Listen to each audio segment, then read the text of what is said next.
possess such a terminology and think what Stephen Hawking is only the most recent, not of the materialist conception of history, but of the materialist conception of nature itself and of the universe and the cosmos, something of which Marx, who had an appointment to meet Darwin, which Darwin did not keep, for which I can't be responsible, wasn't able to do any more than guess at, but nonetheless, at all points of indication of the materialist conception upon which the study of capital is based, and is based by those who wish to defend and uphold it, just as much as by those who wish to transcend and replace and improve upon it, to say nothing of those of us who wish it to be overthrown.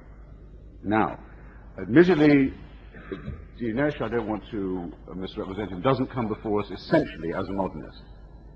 His faction of the conservative movement, in fact, is charming and repays study because it still retains within itself various pre-capitalist, almost feudal formations, certainly pre-modern ones, that have been, as it were, transmitted on through the transmutation of these systems, such as the idea of the strong nation-state, a nation-state that can be an individual actor, that can actually be masculine and stand tall and things of its kind, each with its own surplus, incidentally, though it's never been satisfactorily established by the partisans of capitalism how each free enterprise nation-state can come out ahead of the game in the terms of trade and everyone have a surplus. Nonetheless, the idea exists, such as the idea, which he also espouses, that God created man rather than the other way around, such as the idea that morality in society and in the individual derives from religion and from the supernatural, and such as the idea that a ruling class can embody an idea such as liberty in a crusade against evil, another idea. These are all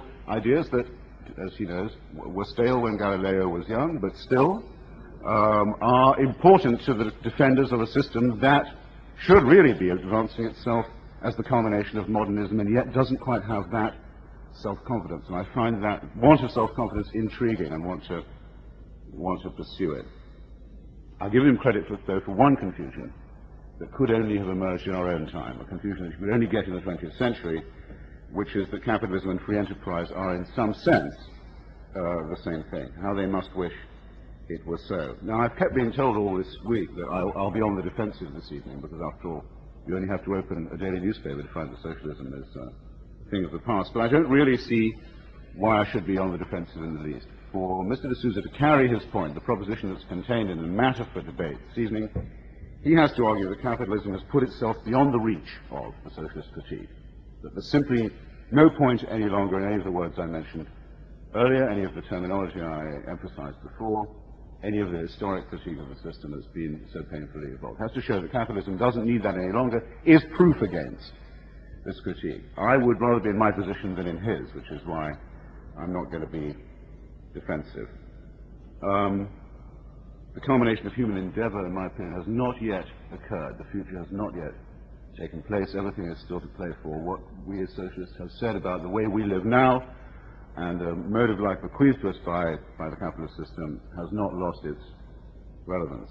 Of course, we on the left have been here before. We've been told before that we have nothing new to contribute, that our ideas are obsolete and redundant.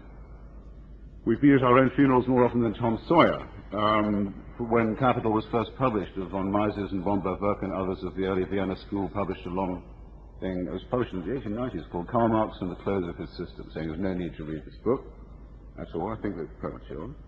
It was said just before the First World War by Kautsky and others attacking Luxembourg and Liebknecht and Franz Mehring that there was no further relevance in the socialist critique of empire and war. That was said in 1913, late 1913, and that the whole idea of monopoly capitalism, imperialism and so on was a redundant propagandistic concept. Who ate their words on that occasion?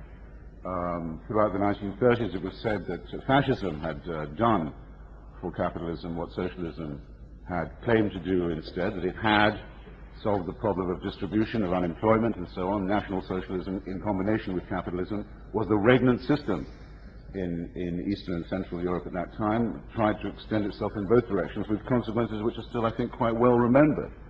My comment on that would be, and on National Socialism and in its fascist form, that nobody tries to counterfeit a bankrupt currency, that there are some compliments that we've been paid by our enemies, even as they try to say there is no further need for our socialist critique any longer. And it was just after they finished murdering the Spanish Republic, that the British Foreign Office announcing between Munich and the Hitler-Stalin Pact, with the smirk of complacency, not, I think, since duplicated till Mr. Fukuyama's recent essay.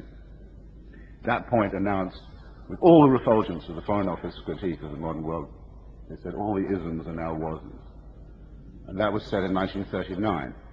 So if I seem a little world-weary, ladies and gentlemen, comrades and friends, you'll understand why that has to be. This leaves, I mean, it makes it probably OTOs to mention the 1950s and Daniel Bell saying that ideology would end and that Encounter magazine would replace it. As Marx used to say, substituting the government of men for the administration of things. Just before the three great movements on which many of us got our teeth, one against an unjust and criminal war in Indochina, one for the allotment of human status to black Americans, and one for the admission of the idea of women as a social category, the three great movements that have changed our world, in all of which socialists played leading part and still do. That was what happened immediately after the end of ideology had been proclaimed by Mr. Bell and his epiphanies. I don't mean to be cheap by saying that I didn't see Mr. D'Souza and his friends involved in any of these three great movements, but without being fresh about it, I think I can say that having survived all the things I've just described, we will also survive the Reagan-Bush years, and we'll do so almost as with a vacation spirit. Now, if I can be vulgar and empirical for a second more, and this is distinctly vulgar and empirical, but I don't think it's avoidable. What about, ladies and gentlemen, what about the evidence of your senses?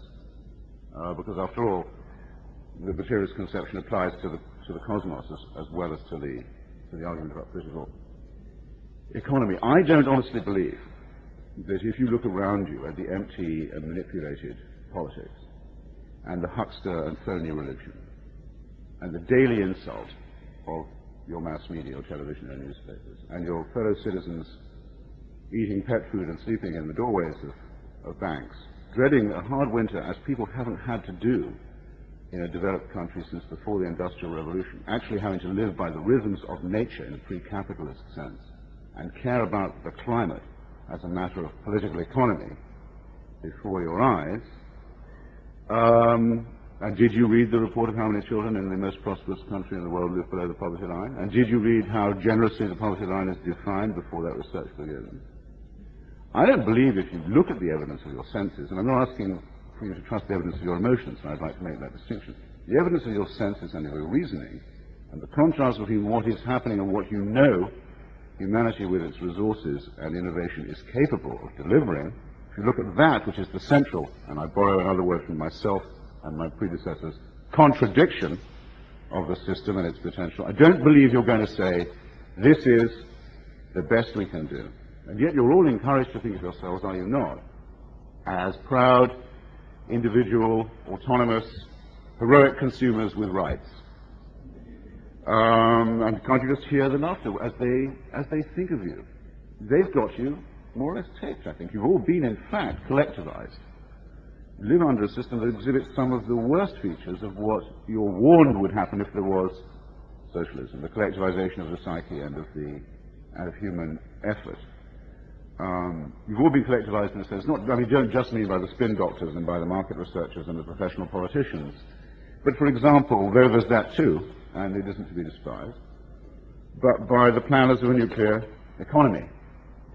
And while you sleep and while you play and while you heroically consume and while you congratulate yourself on being heroic autonomous individuals and consumers with rights, your constitution is being torn apart by thugs whose names you're not allowed to know. Your foreign policy franchised to private entrepreneurs whose names you're not allowed to know either, and mercenaries, and fat cats, and crooks. And you get up to things in El Salvador and in South Africa and in Nicaragua and elsewhere in your name that, according to the opinion polls, at any rate, you don't even want to know about, and perhaps don't.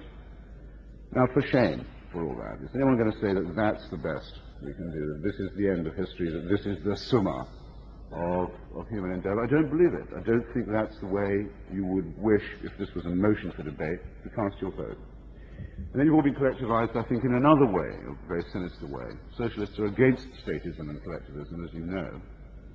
The bourgeois revolution, which was a tremendous revolution, the 200th